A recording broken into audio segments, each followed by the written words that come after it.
Every so often we have a situation like this one where it's an interesting photo, but there's a little too much detail. We want to soften her facial features up a little bit. And the problem is, if I try and use any filter like Gaussian or Gaussian blur, even at a fairly low setting, I'm losing a little too much detail. And yeah, I could try duplicating it and lowering the opacity, but the problem is it still gets that kind of soft focus idea.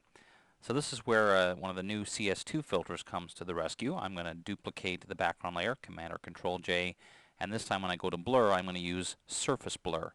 Now this is a pretty smart blur because what it does is it tries to look for definite edges and leave those alone. Now when the setting's really high, it almost has a very strange kind of cartoony looking quality. But see what's happening? See how her eyes, okay, that was a little too far.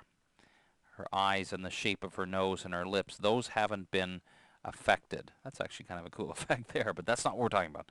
Okay, so what would be really doing in this case would be keeping these values a little lower, something like that. So now you can still very clearly see her eyes and her nose and her eyebrows and so on, but a lot of the detail on her forehead, that messy kind of stuff we had there, is gone. So we click OK, and then simply just lower the opacity a little bit. And as we do, let's lower down and then compare the original with now. That's not too bad. It needs to go a little further perhaps. Something like that.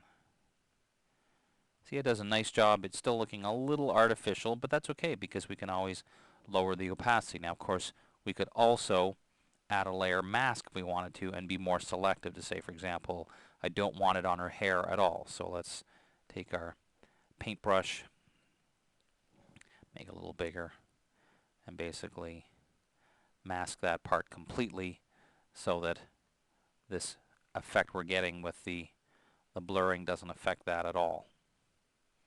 Okay, something like that. So let's look at, again, the original and now.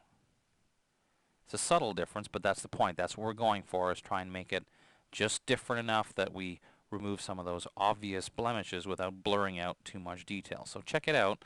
The surface blur filter is pretty cool. It's got some really interesting possibilities. So there you have it, the surface blur filter. Really cool, very simple. Now, the nice part about this is you really can't mess it up. Oh, okay, well you can if you go a little bit too far in the settings. So just make sure you take advantage of the preview and use small settings and play around with the opacity, and you too can remove all the blemishes and look completely natural just like this. Okay, I'm Dave Cross. We'll see you next time.